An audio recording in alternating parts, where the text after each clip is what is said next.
Есіңізде ма, 2005-2006-ларда осындай рулет болатын еді. Бұған ешбір торттың өзі тең келмейтін еді ғой.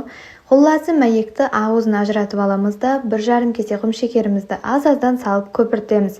Мәйек сондай көпірсін, ыдыс төңкергенде түсіп кетпеу керек. Сары уызына 4 ас қасық су, 4 ас қасық сұйық май салып, миксерде бір араластырып жіберіп, ақ уызының үстінен салып, әстенлікте араластырып аламыз. 1,5 кесе ұнымызды салып, жақсылап араластырып, духовка листіне пергамент төсейміз да, солайынша теңдей қылып жайып, 180 градуста пісіріп аламыз. Енді су жеріне етібар берің. Бисквитімізді пергаментімен біргелікте солайынша орап, үстінен ызғар майлық жауып, со тұрсында суытамыз. Енді ең нәзік процесс кремін даярлаймыз. Маселканың больницкий сармайы һәмде маселканың зайка сгущенкаларын салып, миксерде 1 минут миксерлейміз.